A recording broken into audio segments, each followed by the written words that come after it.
میں اپنے ابا اماں کے کمرے میں سوتی تھی۔ ایک رات چھپ کر سب دیکھ لیا اور حیران بھی ہوئی کہ ابا اس عمر میں بھی 1 گھنٹہ تک۔ اماں جب شادی ہو کر اپنے سسرال آئیں تو یہ دیکھ کر پریشان ہو گئیں کہ ایک بہت بڑا کنبہ اس گھر میں آباد تھا۔ پورا گھر لوگوں سے بھرا ہوا تھا۔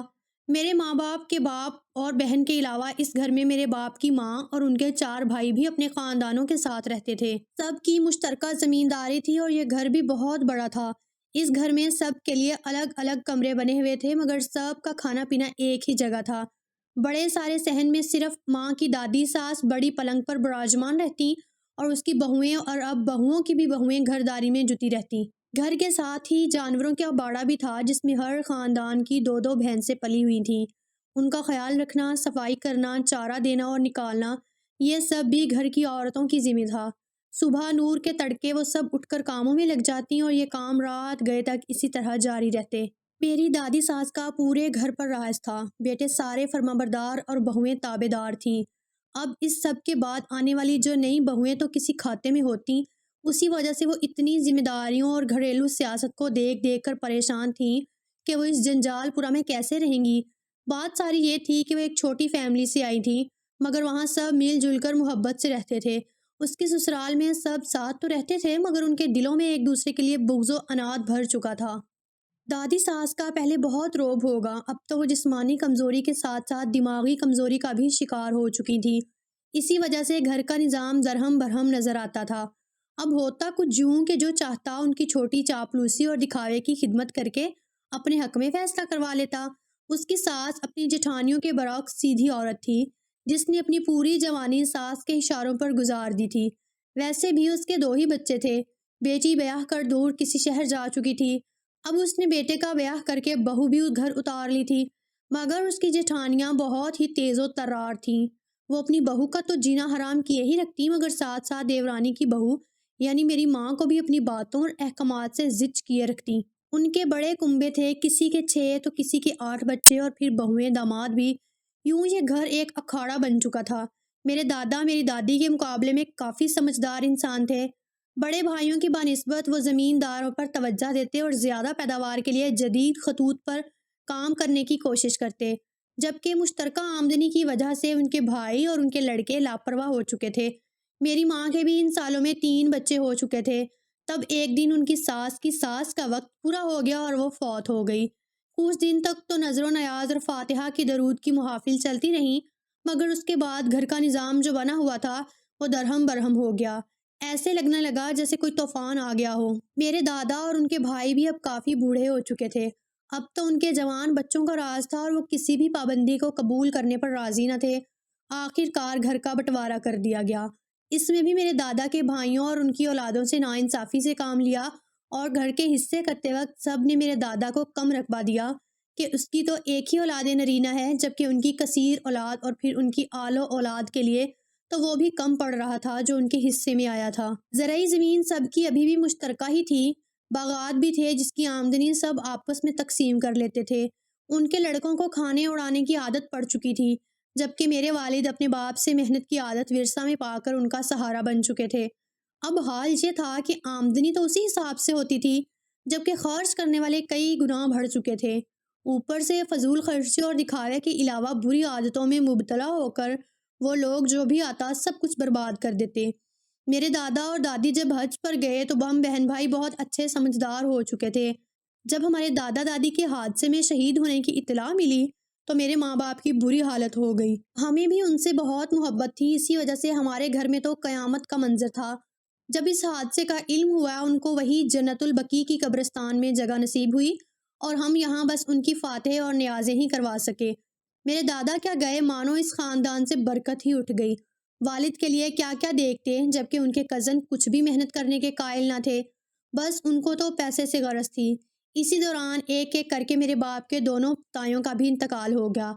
اب ایک حد حرام اور نکمی نسل کھڑی رہ گئی تھی، جس کی لغت میں محنت کا لفظ ہی نہیں تھا۔ انہیں تو بس اپنی عیاشیوں کے لیے رقم درکار تھی۔ میرے والد ایک سیدھے سادے اور محنتی انسان تھے جو لڑائی جھگڑے سے بہت دور رہنا پسند کرتے تھے۔ ان کی اس عادت کا ان کے کزنز نے بھرپور فائدہ اٹھایا۔ وہ لوگ میرے باپ کی محنت پر عیش کر رہے تھے، پھر بھی ان کو پورا نہیں پڑ رہا تھا۔ دوسری جانب میری ماں کی کفایت شعاری اور باپ کی سادگی اور شرافت کی بدولت ہمارے مال مویشی میں بھی اضافہ ہو رہا تھا اور دولت و ثروت میں بھی۔ مگر پھر کچھ ایسا ہوا کہ ہمیں سب کچھ چھوڑ چھاڑ کر راتوں رات شہر جانا پڑا۔ ہم اپنا سب کچھ وہیں چھوڑ آئے، بس ماں کی جمع کی ہوئی کچھ رقم اور زیور ہمارے پاس تھے، باقی ہم خالی ہاتھ تھے۔ پہلے تو ہم نے کرائے پر ایک کمرے کا گھر لیا اور سر چھپانے کا انتظام کیا۔ اس وقت میں 15 سال کی اور میرے دونوں بھائی 12 برس اور 10 برس کے تھے۔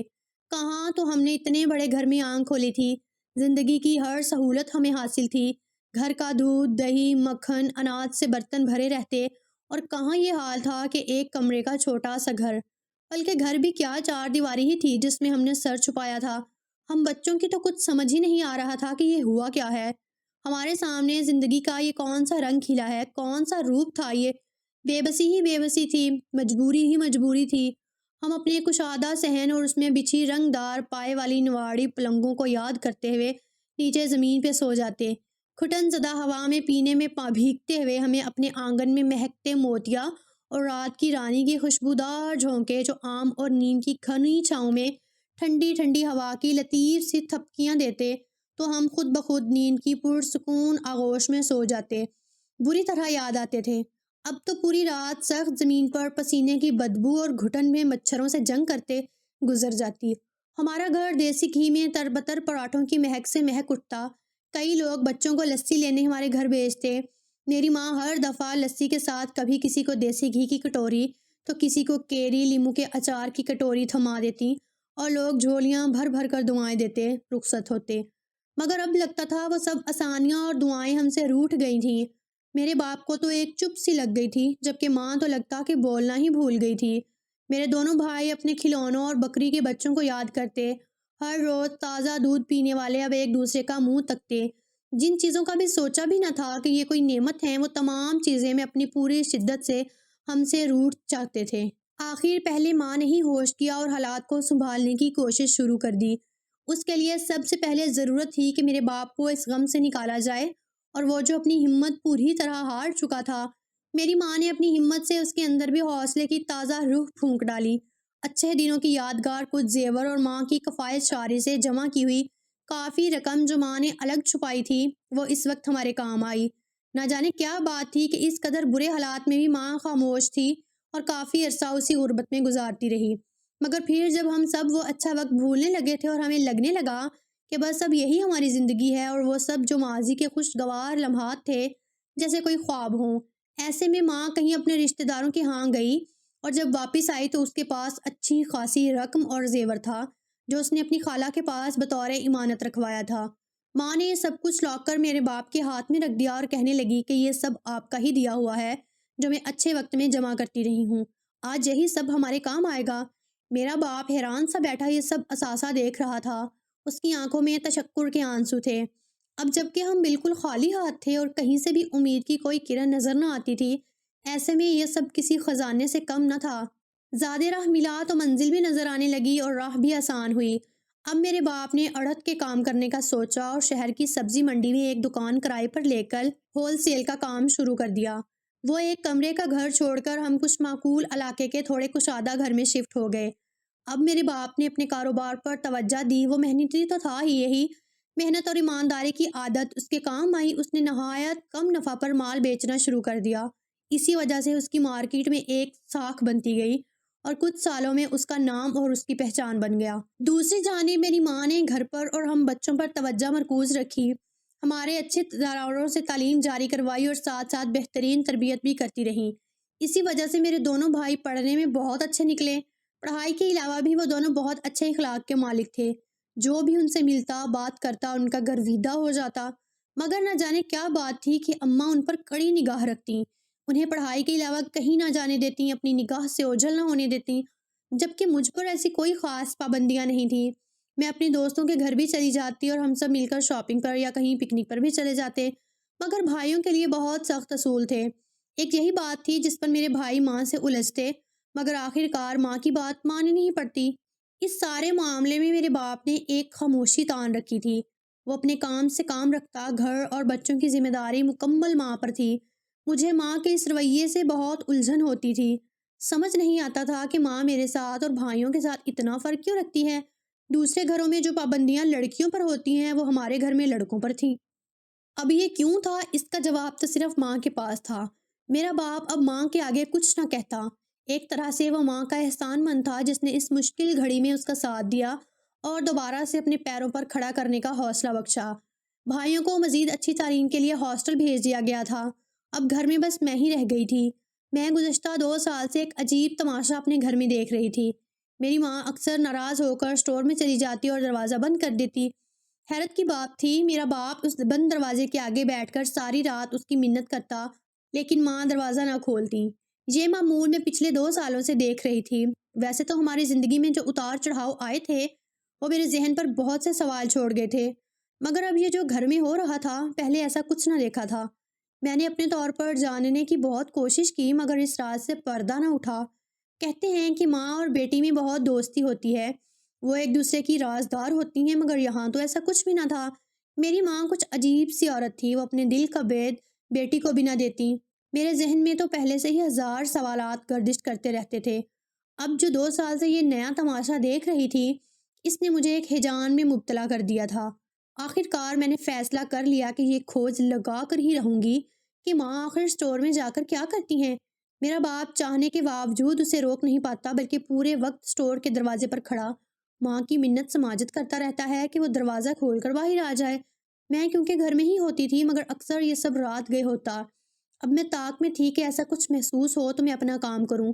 اس دن میں اتفاق سے پانی پینے کچن میں آئی تو ماں باپ کی تکرار کی آواز سے سمجھ گئی کہ اب یہ پھر وہی عمل دہرایا جائے گا۔ میں جلدی سے اسٹور میں گئی اور وہاں رکھی پیٹیوں اور بستروں کے پیچھے دبک کر بیٹھ گئی۔ میں دیکھنا چاہتی تھی کہ میری ماں اسٹور میں جا کر کیا کرتی ہیں۔ کچھ دیر ہی گزری تھی کہ میری ماں توقع کے مطابق اسٹور کا دروازہ کھولا اور میری ماں ایک تھیلا اٹھائے اندر داخل ہو گئی۔ آتے کے ساتھ ہی اس نے اسٹور کا دروازہ اندر سے بند کر لیا۔ میرا دل دھک دھک کر رہا تھا، ایسا لگتا تھا پسلیاں توڑ کر باہر نکل آئے گا۔ میں نے اسٹور کی ملگجی روشنی میں بستروں کے درمیان سے ایک جھری بنائی اور ماں کو دیکھنے لگی۔ ماں نے اب جو کرنا شروع کیا اسے دیکھ کر تو میرے پیروں کے نیچے سے زمین نکل گئی۔ میں حق تک اپنی جگہ بیٹھی تھی، خوف کے مارے میرا حال برا تھا۔ میں نے ماں کا یہ روپ کبھی نہیں دیکھا تھا۔ میں نے بڑی مشکل سے یہ کچھ گھنٹوں کا وقت وہاں بیٹھے ہوئے گزارا۔ آخر کار ماں نے اپنا تھیلا اٹھایا اور باہر کا رخ کیا۔ اس دوران مجھے اپنے باپ کی مستقل منت کی آواز آتی رہی تھی، مگر ماں کے تو جیسے کان ہی بند ہو چکے تھے۔ جب تک اس کا کام پورا نہیں ہو گیا وہ وہاں سے ہلی بھی نہیں۔ اس کے جانے کے بعد میں بھی باہر نکلی اور لڑکھڑاتے قدموں سے اپنے کمرے میں جا کر لیٹ گئی۔ میری کچھ بھی سمجھ میں نہ آ رہا تھا کہ یہ سب ہو کیا رہا ہے۔ 2 سال سے اس گھر میں یہ سب ہو رہا تھا۔ یہ ماں کا کون سا روپ تھا؟ میری سمجھ سے قاصر تھی۔ میں کچھ بھی نہیں سوچ پا رہی تھی۔ میرے دماغ میں طرح طرح کی سوچیں آ رہی تھیں، مگر اس سب کو سامنے سے دیکھ کر بھی میں کچھ بھی نہیں سمجھ پائی تھی۔ ماں سے تو کچھ پوچھنا بیکار ہی تھا۔ اب میں نے سوچا کہ کیوں نہ اپنے والد سے معلوم کروں کہ یہ اب سب کیا ہے اور کیوں ہو رہا ہے۔ ماں بھی کبھی کبھار اپنی خالہ کے گھر چلی جاتی تھی۔ اب میں انتظار کرنے لگی کہ کب ماں جائے اور میں اپنے باپ سے معلوم کروں اس سب کے بارے میں۔ آخر کار یہ انتظار رنگ لایا۔ اس واقعے کے کچھ دن بعد ہی میری ماں چلی گئی۔ ماں جب جاتی تھی تو 1-2 دن بعد ہی آتی تھی۔ یہ میرے پاس سنہرا موقع تھا کہ اپنے باپ سے بات کر کے اس راز سے پردہ اٹھاؤں۔ شام میں میں نے ایک اچھی سی چائے بنائی اور ابو کے پاس بیٹھ گئی۔ میرے والد ایک نیک سیرت اور اولاد سے محبت کرنے والے باپ تھے، اسی وجہ سے میں ان کا بہت احترام کرتی تھی۔ جب چائے پی کر بھی میں وہیں بیٹھی رہی تو ابو نے پوچھ ہی لیا کہ میری بیٹی کو کچھ چاہیے۔ میں ان کے قدموں میں بیٹھ گئی اور اسٹور والے واقعے کے بارے میں دریافت کرنے بیٹھی۔ ابو کچھ دیر تو سر جھکائے خاموش بیٹھے رہے، پھر کہنے لگے کہ مجھے اندازہ تھا کہ جلد یا بددیر تم یہ سوال ضرور کرو گی۔ میں نے فوراً دوسرا سوال ماضی میں راتوں رات گاؤں چھوڑنے اور خالی ہاتھ شہر آنے کے متعلق بھی پوچھ ہی لیا۔ ابو بھی شاید دل کا بوجھ بانٹنا چاہتے تھے یا پھر انہیں میری ماں کو سمجھانے کے لیے میری مدد درکار تھی۔ اب جو سب مجھے پتہ چلا وہ کچھ یوں تھا۔ گاؤں میں گھر کے بٹوارے اور میری دادی دادا کے انتقال کے بعد میرے ابو کے چچا تایا کے بیٹے بری صحبت کا شکار ہو گئے تھے۔ زمین اور باغات کے ان کے حصے میں آنے والی آمدنی ان کی عیاشیوں کے لیے بہت کم تھی۔ اب ان کی نظر میرے باپ کے حصے پر لگی تھی۔ پہلے تو ان لوگوں نے میرے باپ کو زبانی دھمکیاں دیں کہ وہ اپنا حصہ کم کر کے ان کا حصہ بڑھا دیں، مگر میرے باپ نے ان کی یہ بات نہ مانی تو وہ پہلے ہی اکیلے محنت کر کے ان سب کو کھلا رہے تھے۔ اب ان سب کی نیت میں کھوٹ آ گیا تھا۔ ایک دن ان سب نے مل کر منصوبہ بنایا کہ میرے والد کی فیملی کو ختم کر دیا جائے اور ان کے حصے پر بھی قبضہ کر لیا جائے۔ جس رات انہوں نے اپنے سفاک منصوبے پر عمل کرنا تھا، اسی شام میرے باپ کی ایک بھابھی نے ان تک یہ خبر اپنے بچوں کی قسم کھا کر پہنچائی، جس پر یقین کرتے ہوئے میرے ماں باپ نے راتوں رات سب کچھ چھوڑ دیا اور بس اپنی جانوں اور اپنے بچوں کو لے کر وہاں سے نکل آئے۔ اس کے بعد کتنا ہی عرصہ اسی خوف میں گزر گیا۔ جب کافی وقت اس طرح خاموشی اور پریشانی میں گزر گیا اور انہیں کسی طرح کنفرم بھی ہو گیا کہ ان کے لوگوں نے تو شکر ادا کیا کہ یہ سب کچھ ان کے لیے چھوڑ کر چلے گئے ہیں، تو وہ سب انہوں نے آپس میں بانٹ لیا۔ اب وہ مکمل طور پر میرے والد کا پیچھا چھوڑ چکے تھے۔ تب ماں نے اپنی جمع پونجی میرے باپ کے سامنے رکھ دی اور اس طرح ہماری زندگی میں دوبارہ سے سکھ اور خوشحالی آنا شروع ہو گئی۔ مگر ماں، یہ اسٹور میں میرے منہ پر ابھی بھی ایک سوال تھا۔ اس پر میرے باپ نے بتایا کہ میری ماں کو ان لوگوں پر بہت غصہ ہے۔ اسے یہی ڈر ہے کہ وہ ہمیں دوبارہ خوشحال دیکھ کر پھر سے ہمارے دشمن نہ ہو جائیں۔ اسی خوف سے اس نے میرے بھائیوں کو بھی دوسرے شہر ہاسٹل بھیج رکھا ہے۔ میری ماں کو کسی بابا نے یہ عمل کرنے کو دیا ہے جسے وہ اسٹور میں کوئلے دہکا کر گرمی میں بیٹھ کر کرتی ہے تاکہ ہم سب ان کے شر سے محفوظ رہیں۔ میرے باپ نے ماں کو بہت سمجھایا مگر اس کے دل سے یہ خوف نہیں نکلتا۔ وہ اس لیے پوری رات اسٹور کے باہر کھڑے ہو کر ماں کی منت کرتے رہتے ہیں کہ وہ خود کو اذیت نہ دے اور اس خوف سے باہر نکل آئے۔ اب میں یہ سب باتیں جان چکی تھی۔ انہی دنوں گاؤں سے کچھ لوگ ہمارے پاس آئے اور ابو کے کزنس کی جانب سے معافی طلب کی۔ وہ لوگ اپنی عیاشیوں کی وجہ سے سب کچھ برباد کر چکے تھے، اب دوسرے لوگوں کی نوکریاں کر کے زندگی بسر کر رہے تھے۔ انہیں اپنی زیادتیوں کا احساس ہو چکا تھا اور اب وہ صلح چاہتے تھے۔ میرے نیک دل ماں باپ نے ایک بار پھر سے بڑے ظرف کا مظاہرہ کرتے ہوئے اپنے رشتہ داروں کو معاف کر دیا اور انہیں یہ سہولت بھی دی کہ وہ کسی بھی کام سے شہر آئیں تو ان کے گھر رہ سکتے ہیں۔ آج ہم خوشحال ہیں۔ کرائے کا گھر اپنے گھر میں بدل چکا ہے، باپ کا اچھا کاروبار ہے، نیک اور قابل اولاد ہے۔ جو زبردستی چھین لیا گیا تھا اس سے کئی گنا زیادہ نواز دیا گیا ہے۔ یہ سب صبر اور شکر کے تحت ملا ہے۔ میرے ماں باپ کا سر آج فخر سے بلند ہے جبکہ ان کے رشتہ دار سر جھکا کر ملتے ہیں اور اپنے لالچ کے ہاتھوں تباہ ہو چکے